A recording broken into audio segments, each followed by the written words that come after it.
Hey guys, welcome back. We are actually in the month of September now at the time of this recording, and I am, let's just say, knee deep in a trust lesson. And if you know me, you know this whole, learn to have patience and trust thing is something that I feel like God has been working on with me for, probably most of my life. Imagine that. Maybe if I would just learn, right? Well, when I tell you all the things, y'all are going to be like, dang, girl, get it together. You ready? Here we go.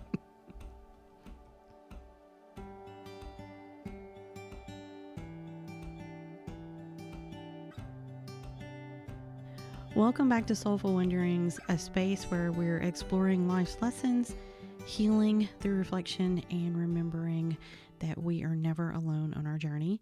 I'm Heather, and I'm your host. And before we get too far in, we would love it if you would subscribe to our podcast. You can also head over to our socials and follow us there. That's going to be Facebook and Instagram. And I will put all of that in the show notes so that you can find it very easily. I am also working on something new for you guys. We're going to be launching the healing lens. We're going to be doing that very soon. I'm going to be using photography and stories to heal. We're working on getting all that up on the website. I'll put it in the show notes. For now, we'll put our email address in the show notes and you can sign up that way. But right now, today, we're talking about trust. And I think I've talked about my husband a fair amount on here. Have I? I'm not sure. Anyway, my husband is basically my rock. He's literally my ground.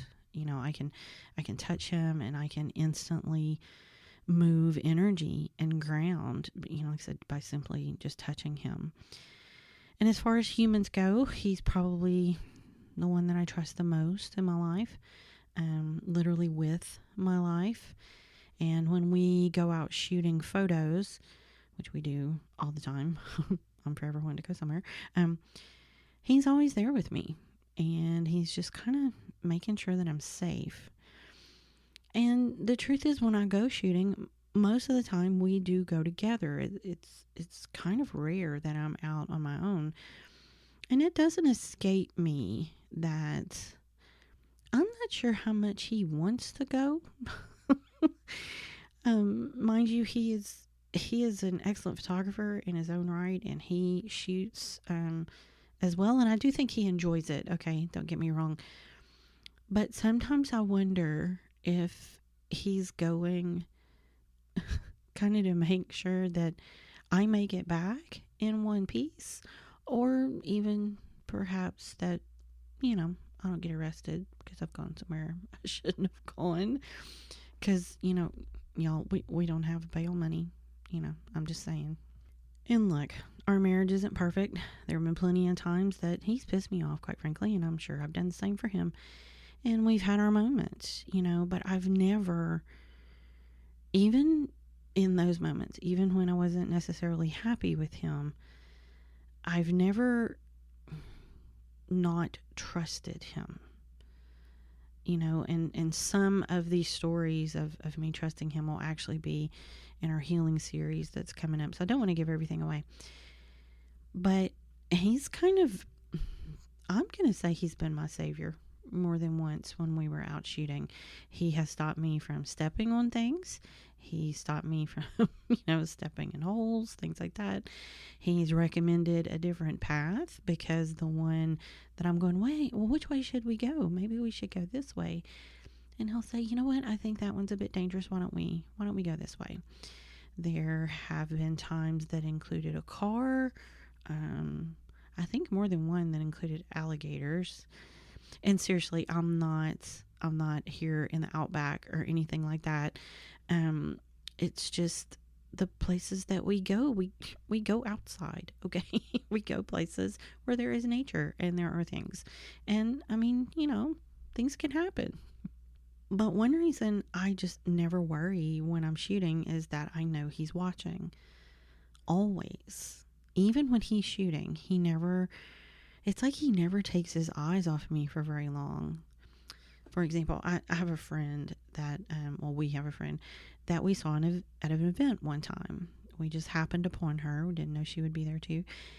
And she's actually known my husband longer than she's known me, really a lot longer. And I was off at a booth. I was looking at something that I wanted to buy, I think. And they were just kind of talking, chit-chatting, catching up. And she told me later, another time we were together, she said, yeah, I knew y'all were twin flames, soulmates, whatever you want to call it. Because she said his eyes just rarely left me. You know, he would talk to her, and it's not as if he lost focus on her. You know, he was present in that conversation. But she said it was almost constant that he would look up and just sort of check to see where I was and make sure that I was okay. And then, of course, when I came over to them, interestingly enough, I had absorbed a fair amount of energy at that point. We were at a metaphysical show, so there was a lot of energy around that day, and I had absorbed a lot of energy. I was sort of buzzing, like literally, I'm like a little buzzy bee going, oh my God, this is a lot of energy. And I really needed to get rid of it. And I was going to walk outside and just, literally touch the ground, touch grass so that I could ground. But I just touched him, and immediately that energy started to lessen, and I was able to kind of handle it then. And then, of course, later we went outside. So that's what I mean by literally I can touch him and everything calms down. And it is one of the most lovely things in my life. This is another one of those things that for a long time I didn't know about all my gifts and what was going on. But he's always been that person that when I'm around him, everything's just calmer. Okay, now hear me. I want to make sure I'm clear. I don't live my life in one of these oblivious states. Okay, I'm not one of those people. I'm actually very conscious. Probably, I think more than the average person. And I say that because I've had people that I've been with that something will happen and they'll go, "You saw that? Like you knew that? How did you even know?" But I'm always watching and observing, and part of that is my nature, that I just like to observe people and observe things. But I think it's also a little bit of a safety thing maybe, but I'm just kind of always watching. I'm observing. I'm aware of what's happening around me. Like I said, I'm just one of those people. But when I'm with him, there are times when I do let my guard down a little more. I kind of, I'll let him do the worrying. That's not always the case. And the truth is I can kind of snap back to reality quickly if I need to. But when he's around, I just feel safer, and I feel like I don't have to do as much because I know he's going to be there. So like I said, we've been together for we've been together a long time, and he's kind of, I'm going to say he's become aware of my needs. He recognizes when things happen, maybe, and sometimes we can kind of communicate without really speaking. He's been around enough. He hears me talk about things enough that he's ridiculously intelligent. And so he just picks up on things, and he remembers things that I've said, or he'll just remember, a time when this happened before in a way I reacted, and I seem to be reacting that same way, or, even things he doesn't really understand, because there's a lot of things about the metaphysical world that he doesn't really understand, but he just he takes it for what it is, and he believes me, and he trusts me, so he believes that what I'm telling him is real, and he's witnessed some of it, so, But especially times, let's say I'm sort of in the throes of anxiety, he can recognize that, and he can almost anticipate what I'm going to need. And he's actually learned to ask questions that I can answer yes or no to, because sometimes I'll kind of be in a state where I can't really verbalize what I need, either that I just can't verbalize it, or maybe I don't really know myself. I just know that something's wrong, and I'm, for lack of a better way to say it, I'm in trouble, not really, but like I said, that anxiety thing. Great example of this. I remember we were at a concert, and y'all, this was so many years ago. I don't even know how many years ago this was. This might have been 30 years ago. Oh my God, I'm getting so old. But anyway, long time ago, long before I knew what my gifts were. And that may be one of the first times that I can really remember that he really rescued me, right? I'd become overwhelmed. I remember that. It was just too many people. Y'all, you're at a packed concert, you know? And I know now that I was overloading on, the emotions that I was feeling and whatnot. But at the time, it presented very much like a panic attack. And not only did I not know about my gifts, I didn't really understand that that's often equated to panic, or people say you're having an anxiety attack or panic attack or whatever. There was just so much I did not know at that time.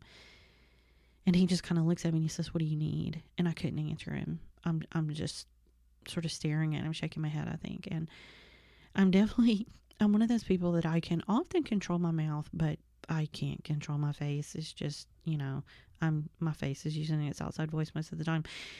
So I imagine that my face was probably full of a fair amount of panic. So he just looks at me, because at that point, I think he just knew he had to get me safe, right? So he says, "Stay behind me," and he grabbed my hands. And then he literally made a path through this crowd with me behind him. Now, mind you, he's 6 foot. He's a fairly big guy. And I'm short, and at the time I was much smaller. So I could sort of tuck in behind him. And I just held on. He had his hands behind him, and he was holding on to my hands. And he just became a human shield. And he just got me out of there, because he knew that's what I needed. And he knew that without me ever speaking those words. And if there was ever a day that I knew that he was my person and that I could trust him literally with my life, it was that day. And I feel like I also need to be clear about this. I don't take this for granted. Please understand that I know what he does for me. I'm very aware of what he does for me. And I love him so much for it. And that trust is just so complete, Now, if I could just learn that in other parts of my life. So let me explain what's going on. I told you I was having some trust challenges this month. I'm going through a couple health things right now. Nothing huge. It's not, or at least at this point, it's not. It's just, it's two things at once, and it's just annoying and expensive. Neither one of them has been easy to figure out. They have both required testing and just all kinds of things. And I get I get impatient. I know. I get impatient. I want to know the answer. I want to move on. Anyway, knowing what I know now, of course, the first thing I did was scan my body, try to heal with Theta. And the message I've gotten more than once during this whole kind of ordeal is that I have to see it through. And here's the truth. Some things just need medical intervention and treatment. This is true. But I'm over here going, I thought we could heal anything. And while I do think that's true, sometimes maybe it shouldn't be. I'm not sure if I'm saying that right. But sometimes there is medical intervention that needs to happen. And sometimes maybe there's a lesson. Maybe there's a reason why we can't just heal it. I heard someone say this the other day. It's actually a lady that I follow on TikTok. And she does card readings for the different astrological signs. She does them, I think, weekly, and then she'll do a monthly one. And she was doing the Pisces reading for September. And this is what's crazy. Okay. I've seen several people on TikTok doing readings for Pisces. And the ones, right now, obviously they're talking about the month of September, or this time of September. I think we're in the first week right now. So you know how TikTok is. Once you watch one thing, it ends up on your For You page and part of your algorithm. So I'm seeing a lot of readings for Pisces. And I'm seeing the same thing from every one of them. Even if I stop for a few seconds and listen, they're all saying the same things. They're saying things are coming, things are changing, that we will have things that we need to deal with. Again, multiple readers, right? But one thing she said really, it sort of stuck out to me, that there would be something to deal with from our past that wasn't to be healed. There are things, how do we say this? There are things that happen that make us who we are. There are things that form us, things that shape us, that allow us to be the empathic, the empathetic people that we are. Those are the things that help us help others because we're using our life experience. So she was saying that there are things happening in the month of September that it wasn't about healing it. It was about, I guess, understanding it. And I'm going to say use it to do what it is that we need to do because it's making us who we are. And so again, every time I would scan or look at these things and try to deal with them, God creator, he kept saying to me, you have to go through it. You have to see this through. So that means test. That means money. That means no answers at times, or answers I don't love at times. But it was all about trusting the process. I'll be damned, that word again. When it comes to God, for me, trust is hard, which I know sounds so stupid because I'm contradicting myself is what's happening, because I do trust him. I know this. I know it will be fine no matter what the tests say. I know he will take care of me. He's done it before. I know this. Maybe I'm worried about how. I want it to be in a way that I like. Do you know what I mean? I don't want to lose everything. Do you know what I'm saying? Maybe I need to, though. Maybe I need to do that so that I can make room for something better. This is true. What do they say? If you're holding on so tight to something in your hand and you won't let go, then you can't grab the thing that's better. I also don't like the unknown. I'm pretty sure I'm not the only person out there that feels this way, but I just want to know what I'm dealing with, right? I want to get past this. I want to move on. Maybe part of the lesson here is that I'm being forced to slow down as I trust the process. But there's another part of it too. I don't want to be the guy from that old story, and y'all may remember this one, or you may have heard it. The story goes that there was a guy on a roof of a house and that floodwaters were rising, right? And he said, I know God will save me. So someone came by in one of those, those big military trucks. Hey, come on, we'll take you to higher ground. He said, it's good. God will save me. Okay, so they went on.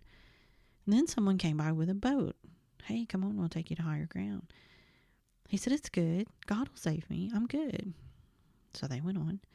Then came a helicopter, right? Which is kind of getting to be last resort, right? Helicopter comes. Hey, come on, let us take you up and take you to higher ground. It's good. I'm good. God will save me. So they left. And then, he drowned. He gets to heaven. He's kind of like, what gives, man?